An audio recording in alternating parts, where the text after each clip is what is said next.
Muy bien, hermanos, los atributos de Dios.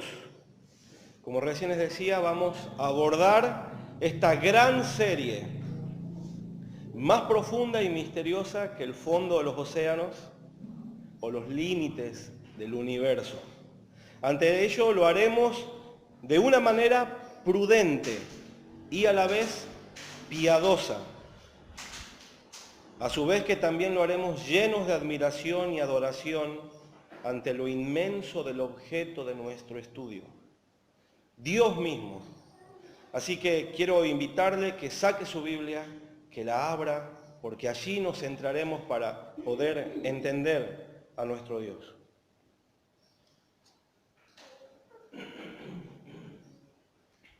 Antes de iniciar, quisiera hacer dos advertencias, hermanos. En primer lugar,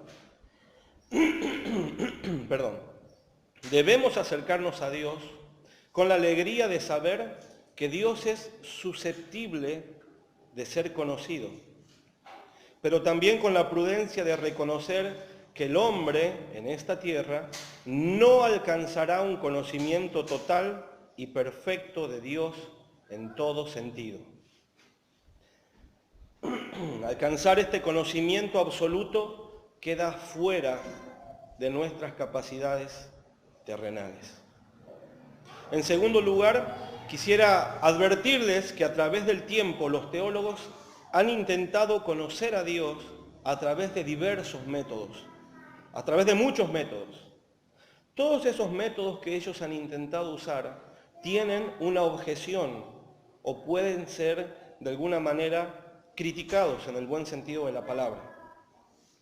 Nosotros nos centraremos, utilizaremos, tomaremos como punto de partida no la experiencia humana, sino las Escrituras, la palabra de Dios revelada, para que una vez centrados en las Escrituras podamos conocer aquello que Dios mismo deseó dar a conocer. ¿Me explico? Hablaremos cuando la Biblia hable y haremos silencio cuando la Biblia calle. Recién hablaba de otros métodos. Estos otros métodos que nosotros desechamos son métodos que están basados en la experiencia humana. Esto es muy peligroso porque dependiendo del momento en el que nosotros nos encontremos, tendremos una apreciación de Dios diferente. Por ejemplo, ¿qué pasaría si yo quisiera hablar sobre Dios un día en el que no entiendo por qué estoy pasando por pruebas? ¿Se dan cuenta? O un día en el que la angustia y la tristeza ha hundido mi corazón. ¿Qué diría yo acerca de Dios? Somos seres variables y no podemos tomarnos a nosotros mismos como punto de referencia. Pero la Escritura, sí. Así que en ella nos centraremos, hermanos, y comenzaremos a estudiar acerca del Señor. En la teología hay diferentes tipos o distinciones que los teólogos han hecho para hablar acerca de Dios. Nosotros utilizaremos una clasificación clásica, tradicional, con gran aceptación en la teología reformada. Nosotros vamos a distinguir entre los atributos incomunicables de Dios y los atributos comunicables. ¿Qué queremos decir con esto? Que hay atributos de Dios que no tienen ninguna semejanza con el hombre. Estos son los atributos incomunicables, que le pertenecen solo a Él, como ser absoluto. Y por otro lado están los atributos comunicables de Dios, que tienen cierta huella o cierto vestigio o rastro en nosotros, su creación. Vamos a iniciar con los atributos incomunicables, aquellos que no tienen semejanza con el hombre y que solo le pertenecen a Dios. En primer lugar, Dios es autoexistente o existe por sí mismo. Voy a repetir nuevamente. Dios es autoexistente, o también podríamos decirlo, Dios existe por sí mismo. Vamos a abrir el libro de Génesis capítulo 2.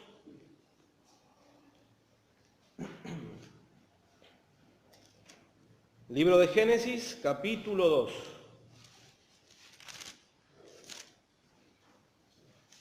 Versículo 7.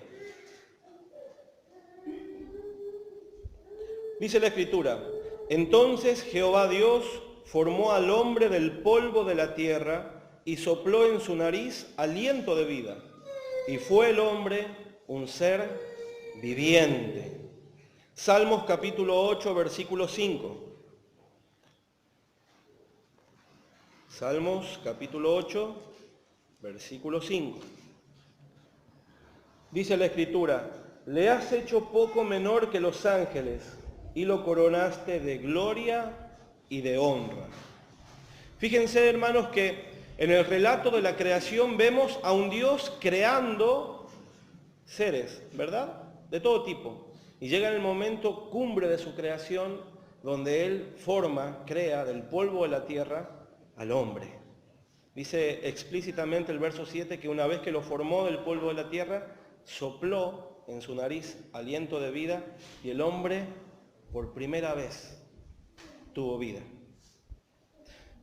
Génesis capítulo 2, versículo 7 describe a Dios como Dios creador. Y en Salmos 8:5, hablando de los hombres, el salmista dice que Dios creó al hombre un poco menor que los ángeles y lo coronó con gloria y honra. ¿Por qué comenzamos por aquí? Porque yo quisiera que ustedes noten que todo lo creado, especialmente nosotros, tiene una causa u origen externa a nosotros mismos. Voy a repetirlo. El hombre y todo lo creado tiene su origen, o su causa también llamado, desde una existencia fuera de sí mismo. Es decir, hay un ser externo, un agente externo, quien le ha dado vida y quien lo ha creado. Dios no. La base de su existencia se encuentra en Él mismo. Vamos pudiendo entender cómo se abren los caminos. Por un lado tenemos todo lo creado, visible e invisible, que tiene su origen en alguien externo a Él o a ellos que los ha creado. Y por otro lado por el otro lado Dios, que su origen o su causa reside en Él mismo. Ustedes fíjense que esto es tan importante y tan profundo y a veces inentendible o difícil de entender, que Génesis 1:1 comienza: en el principio creó Dios los cielos y la tierra. La Biblia ni siquiera se afana por explicar, y entre comillas digo esto, el origen de Dios. Simplemente lo menciona como creador. Vamos a Éxodo, capítulo 3.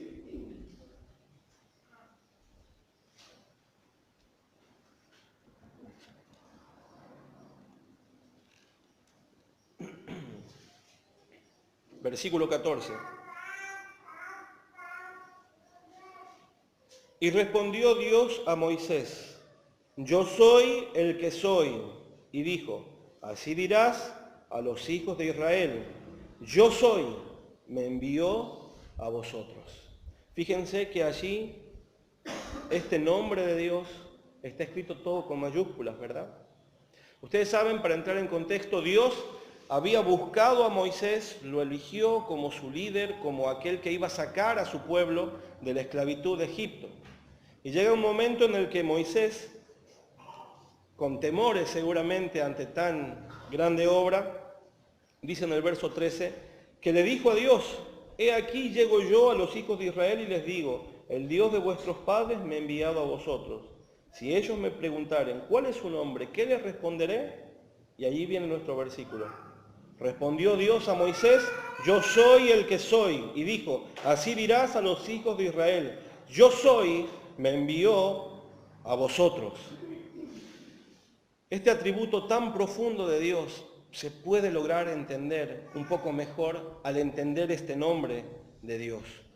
También podríamos decir que este nombre significa yo soy el que es y el que será. Este nombre expresa que la existencia de Dios no fue causada, no hubo una causa anterior.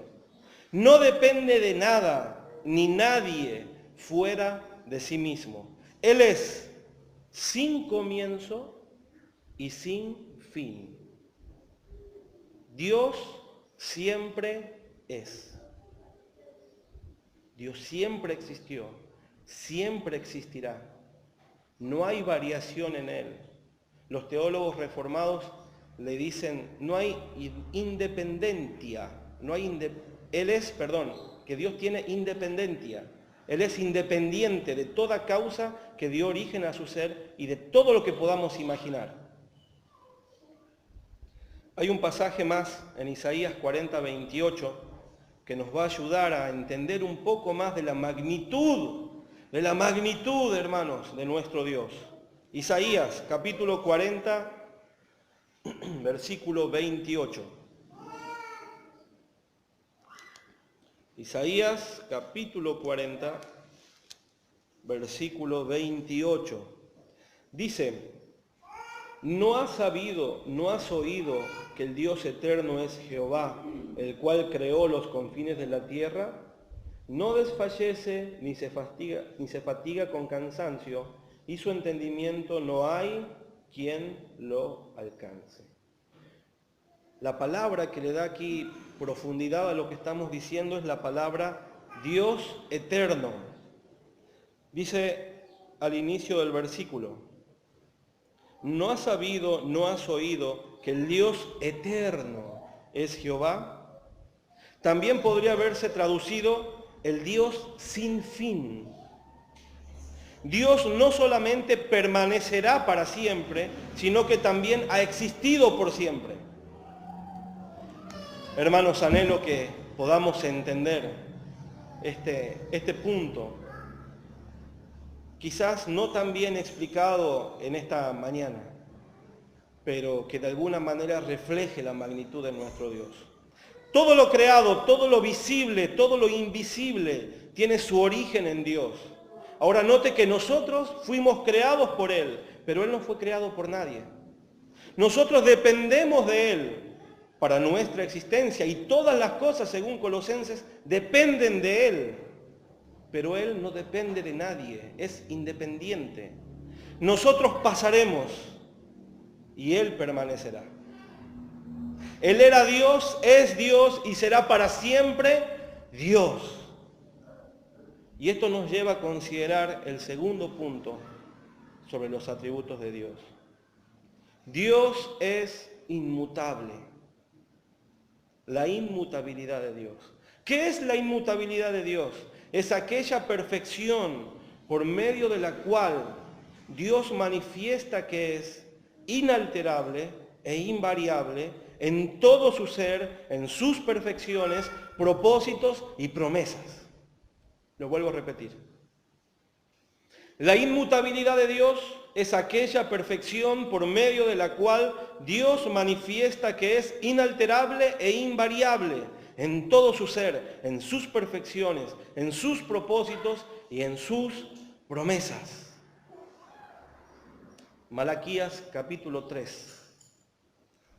Cuando era joven era una lucha encontrar Malaquías. Abra el libro de Mateo y dé unas hojitas para atrás y él lo va a encontrar.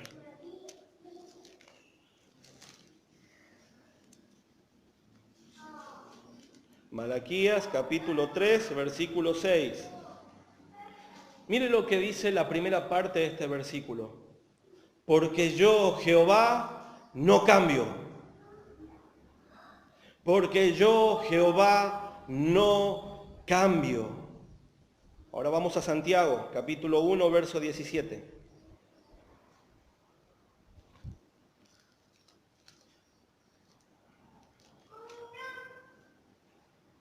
Dice la Escritura, toda buena dádiva y todo don perfecto desciende de lo alto, del Padre de las luces, en el cual no hay mudanza ni sombra de variación. ¿Lo vuelvo a leer?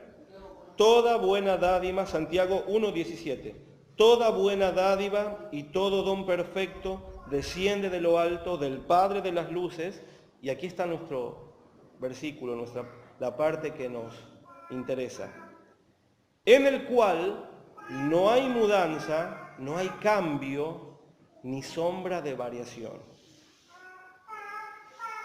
Hermanos, nuestro Dios, su naturaleza es perfecta y no cambia, no crece ni tampoco disminuye. Su conocimiento, sus planes, sus propósitos, sus promesas permanecen inalterables. Ya van a ver que cuando veamos puntualmente sobre el amor de Dios, fue algo que literalmente hizo polvo mi corazón. No hay nada que nosotros podamos hacer para que Dios nos ame más. Así como su amor es inalterable, toda su naturaleza es inalterable, es inmutable, no varía. Dios en muchas ocasiones en la Escritura es comparado como una roca. Deuteronomio 32:4 dice, Él es la roca, cuya obra es perfecta, porque todos sus caminos son rectitud, Dios de verdad y sin ninguna iniquidad en Él, es justo y es recto. Es comparado como una roca porque siempre está allí y por más que el agua golpee sobre ella, seguirá estando y no cambiará. Si usted va a Mendoza y va a visitar allí la zona de la cordillera, va a encontrar una montaña muy conocida en Argentina, es el Aconcagua. Tiene casi 7.000 metros de altura, 6.960 metros sobre el nivel del mar. Y es la montaña más alta de toda América. Y si usted habla allí, busca entre la gente al paisano, al lugareño más anciano, más viejito. No sé por qué se me representa una mujer. Siempre tienen más vida las mujeres que los hombres. Bueno, y encuentra allí a la mujercita, a la lugareña, y le dice, señora, ¿la montaña siempre ha estado ahí? Y ella va a decir, siempre ha estado ahí. ¿Se entiende la ilustración? Si usted le pregunta a la anciana, señora, ¿alguna vez le han contado si la montaña cambió? Ella le va a decir, no, siempre ha estado ahí, no ha cambiado. Dios es comparable como una roca, porque Él es inmutable. Todo a su alrededor puede cambiar, pero Él no. Este atributo está muy relacionado con lo que es la fidelidad de Dios. Dios es fiel a pesar que nosotros somos infieles. Entonces Dios es inmutable, Dios no cambia en su naturaleza, lo vimos en Malaquías 3:6, porque yo, Jehová, no cambio. En sus atributos, lo hemos visto en Santiago 1:17, en el cual no hay mudanza ni sombra de variación. Y los reformados siempre dicen, semper idem, siempre igual. Los atributos de Dios son siempre iguales, tienen ese sello puesto en su naturaleza. Y también Dios es inmutable en su voluntad. Lo repito, Dios es inmutable en su voluntad. Salmos 135:6. Libro de Salmos 135:6. Dice la Escritura, todo lo que Jehová quiere, lo hace, en los cielos y en la tierra, en los mares y en todos los abismos. Todo lo que Jehová quiere, lo hace, en los cielos y en la tierra, en los mares y en todos los abismos. Presta atención a lo que voy a decir ahora porque es muy serio. Hay una teología que ha infectado como un virus mortal muchas iglesias y púlpitos. Esta teología enseña que Dios es inmutable en su ser, pero que fluctúa o está sujeto a cambio en su conocimiento y en su voluntad, de manera que sus decisiones dependen de las acciones del hombre.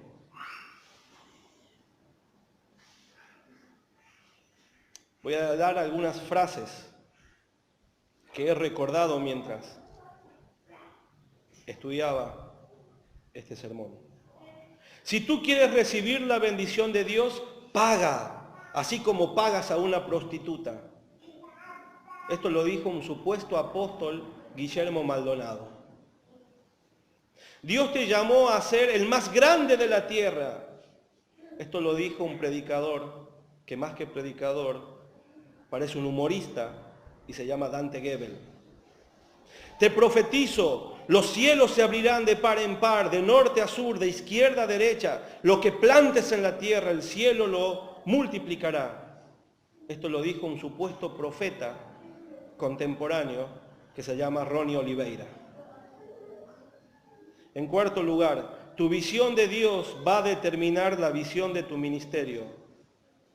Esto lo dijo, creo que es un hermano, se llama José Jordán. Así que yo debo sobornar a Dios para que Él cambie y me bendiga. Guillermo Maldonado dice que si queremos recibir la bendición de Dios debemos pagar. También supo decir en otra oportunidad que cuanto más grande es nuestra enfermedad, más grande debe ser nuestra ofrenda. Herejía, hermanos. Mentiras. Cuando Dios decide bendecir a su pueblo, que de hecho lo hace, no hay nada que nosotros podamos hacer para alterar o aumentar esa bendición. Dios no es un ser susceptible de sobornos. Dice Dante Gebel que Dios nos llamó a ser el más grande de la tierra. ¿En serio? ¿Por qué no se lo dices a Esteban, que cuando fue mencionado, seleccionado para ser diácono, al poco tiempo murió apedreado? ¿Por qué no se lo dices a todos los profetas, especialmente al apóstol Pablo, que sufrió en vida lo que pocos cristianos han sufrido? ¿Que acaso no lo llamó para ser el más grande de la tierra? ¿Por qué no se lo dices a Pedro, que murió crucificado cabeza abajo? Dice Ronnie Oliveira, te profetizo, los cielos se abrirán de par en par, etcétera, etcétera. Lo que plantes en la tierra, el cielo lo multiplicará. ¿En serio? Dios no prometió hacernos ricos. Él prometió sustentarnos y no hacernos faltar nada. Pero riquezas no prometió Dios para su pueblo. José Jordán dijo, tu visión de Dios va a determinar la visión de tu ministerio. ¿En serio? O sea que si mi conocimiento de Dios es más grande, mi ministerio va a ser más grande. Y si soy un nuevito en el Señor, mi ministerio va a tener poco impacto. De hecho, hermanos, quisiera hacer una aclaración. Nadie en la Biblia tiene su ministerio. Fíjense cómo el apóstol Pablo se presenta en las cartas que escribe y dice que él recibió el ministerio del Señor. Dios es quien a través de su Espíritu Santo da dones y ha decretado de antemano las buenas obras en las que ahora andamos. Dice el versículo que andamos en buenas obras, que Dios nos predestinó para buenas obras, en las cuales ahora nosotros podemos glorificar a Dios a través de ellas. Mi conocimiento de Dios no determina nada, porque Dios no cambia, es inmutable. Él es el que da el crecimiento, no yo no. El siervo de Dios lo único que es una herramienta. El libro de Hechos, ¿recuerdan cuando lo estudiamos? Dice en el capítulo 2 que Dios era el que añadía a la iglesia los que habrían de ser salvos. Es Dios, las salvaciones del Señor, Jonás 2:9. La visión de Dios que yo tenga, poco importa para los decretos y propósitos de Dios. Sus promesas, lo que Dios desea, se cumplirá independientemente de sus siervos.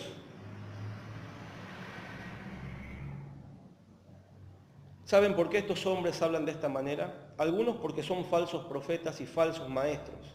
Y otros que son creyentes piensan de esta manera porque su teología de Dios está basada en su experiencia, no en las Escrituras. Entre otras frases más, que podríamos ahondar muchísimo más con frases de Jesús Adrián Romero, de Marcos Witt, que dice que nosotros podemos doblegar la mano de Dios, de falsas profetas y falsas pastoras como Ana Méndez, etc. Estas frases tienen en común que exaltan al hombre y desplazan la inmutabilidad de Dios, desplazan la soberanía de Dios, desplazan la gloria, la magnitud de quién es nuestro Dios. Hacen grande al hombre e intentan hacer pequeño a Dios. Y ese Dios no es el Dios de la Biblia, hermanos. Lo hemos estado viendo. Salmo 135:6 dice: todo lo que Jehová quiere, lo hace, en los cielos y en la tierra, en los mares y en todos los abismos. Todo lo que Jehová quiere, lo hace. Isaías 46:10.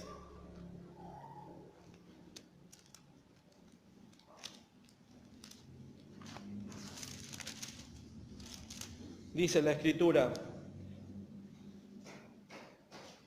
que anuncio lo que por venir desde el principio y desde la antigüedad, lo que aún no era hecho, que digo, mi consejo permanecerá y haré todo lo que quiero. Vamos desde el versículo 9 para entrar en contexto. Dice: acordaos de las cosas pasadas, desde los tiempos antiguos, porque yo soy Dios y no hay otro Dios, y nada hay semejante a mí, que anuncio lo por venir desde el principio y desde la antigüedad lo que aún no era hecho, que digo, mi consejo permanecerá y haré todo lo que quiero.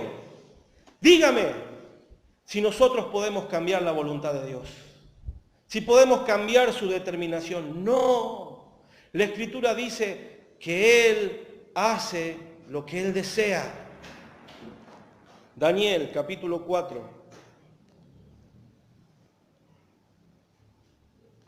Versículo 35. Todos los habitantes de la tierra son considerados como nada, y Él hace según su voluntad en el ejército del cielo y en los habitantes de la tierra, y no hay quien detenga su mano y le diga, ¿qué haces? No hay quien detenga su mano y le diga, ¿qué haces? Me encanta cómo comienza este versículo. Todos los habitantes de la tierra son considerados como nada. Escúchame, Guillermo Maldonado, no eres nada. Dante Gebel, no eres nada. Ronnie Oliveira, no eres nada. José Jordán, no eres nada. Eres un simple mortal, salvado por gracia, que Dios te usa en su obra solamente por gracia. Yo no soy nada, hermanos. Usted tampoco. Comparados con Dios, somos considerados como nada. Lo que Dios decidió hacer, lo hace, sin importar de mi dinero, sin importar de mi autoestima, ninguna falsa profecía contemporánea, ni lo poco o mucho de mi conocimiento de quién es Él. Su plan, su deseo, su voluntad siempre permanecerá y nunca será alterado, nunca. Porque no se trata de mí, se trata de Él. Se trata de Él. La inmutabilidad de Dios es un atributo que nos trae gran consuelo. ¿Sabe por qué? Porque así como su ser es inalterable, así como sus decretos y sus decisiones son inalterables, así como sus perfecciones son inalterables, también son inalterables sus promesas. Hay una canción que pronto aprenderemos que dice, sus promesas como rocas son. Vamos a abrir, ya para ir terminando, Gálatas, capítulo 4.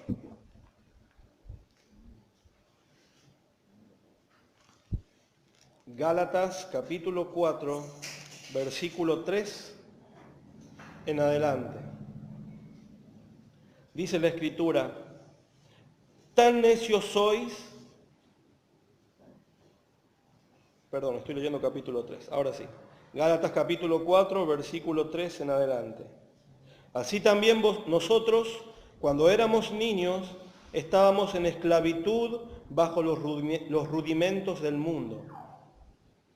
Pero cuando vino el cumplimiento del tiempo, Dios envió a su Hijo, nacido de mujer y nacido bajo la ley, para que redimiese a los que estaban bajo la ley, a fin de que recibiésemos la adopción de hijo.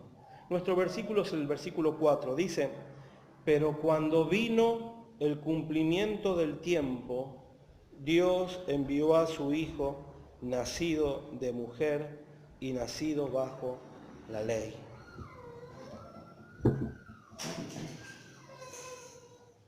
Cuando vino el cumplimiento del tiempo. Ustedes saben que en Génesis Dios anuncia que de la mujer saldría una simiente que triunfaría sobre Satanás, la muerte y el pecado. Los profetas del Antiguo Testamento pudieron verlo como a lo lejos, de una manera difusa. Profetizaron de él, sabían de él, pero no lo conocieron.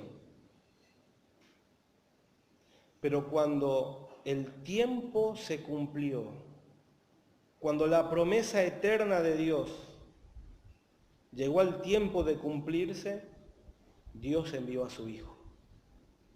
Nació un día como hoy, como un día cualquiera, en una olvidada aldea, Belén. Nació en medio de la pobreza, para el Rey de Reyes y Señor de Señores, para el Salvador del mundo. No hubo lugar aquella noche o aquel día en un lugar confortable para que pueda nacer. Nació en medio de los animales, en un pesebre. Le visitaron 3 sabios que, guiados por profecías, habían seguido una estrella que los acompañó y les mostró dónde estaba el Mesías, los cuales le adoraron y le ofrecieron regalos. El tiempo continuó pasando y dice la Escritura que él estaba en el templo y asombraba a los sabios con su inteligencia y su conocimiento y sus preguntas. Cuando llegó el momento oportuno, él comenzó su ministerio. Se bautizó, inició su ministerio, dio vista a los ciegos, sanó enfermos, dio pan al hambriento, resucitó muertos. Le manifestó al mundo entero que él era el Hijo de Dios, el Mesías prometido. Cuando se cumplió el tiempo, él fue a la cruz voluntariamente. Y dice la Escritura que estuvo allí aquella mañana, desde las 9 de la mañana hasta las 3 de la tarde. Sobre él fue descargada la ira, la justicia de Dios por el pecado, por nuestro pecado. Llegó un momento después de las burlas y los golpes en que él pudo mirar al cielo y decir, consumado es. La paga del pecado ha sido satisfecha. La justicia santa de Dios que ha sido descargada sobre mí ha sido satisfecha. Los pecados de mi pueblo han sido redimidos. Y todo esto se dio, hermanos, en el cumplimiento del tiempo de las promesas de Dios. La inmutabilidad de Dios es un atributo que debemos abrazar a diario, que llena de fuego el corazón, que nos sostiene en los momentos de dificultades. Porque sus promesas están allí. Sus promesas están para nosotros el día de hoy. El amor, la bondad, la paciencia, la misericordia de Dios no han cambiado, no han disminuido, están allí para su pueblo. Y nosotros tenemos acceso a Él confiadamente, como dice el libro de Hebreos. Todo el Evangelio, toda la historia de la salvación ha sido decidida por Dios en la eternidad. Y hasta el día de hoy sigue teniendo poder para salvar al pecador arrepentido que clama por su pobre alma. Que el Señor nos ayude a atesorar esto, hermanos. Porque hubo un tiempo señalado también por Dios en el que alguien le compartió a usted el Evangelio, me compartió a mí el Evangelio. En el libro de las memorias de Dios ya estaba escrito. Y Él nos miró y nos amó con un amor eterno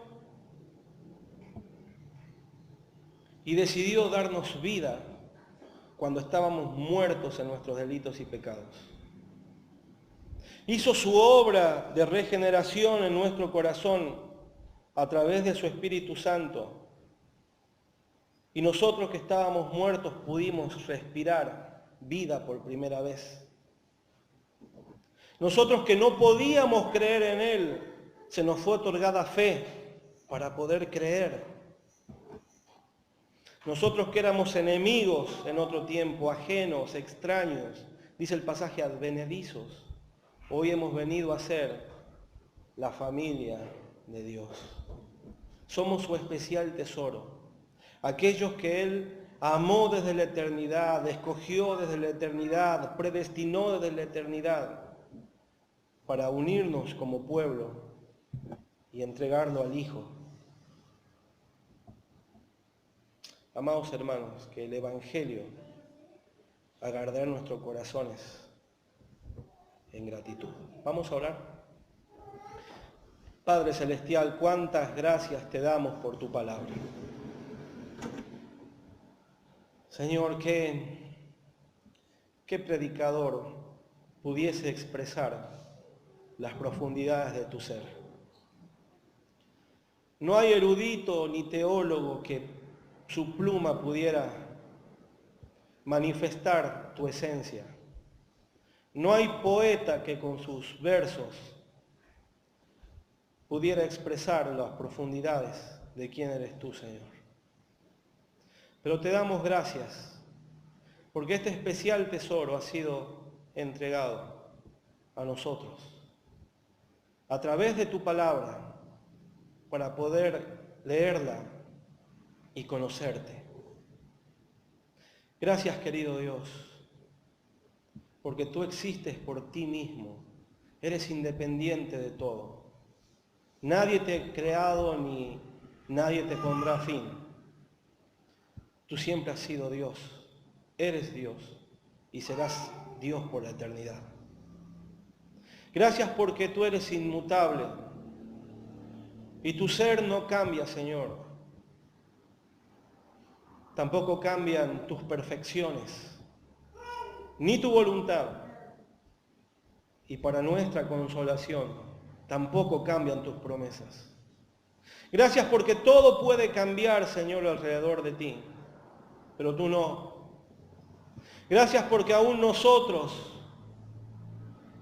podemos pecar y podemos serte infieles, pero tú permanecerás fiel, porque no puedes negar tu esencia.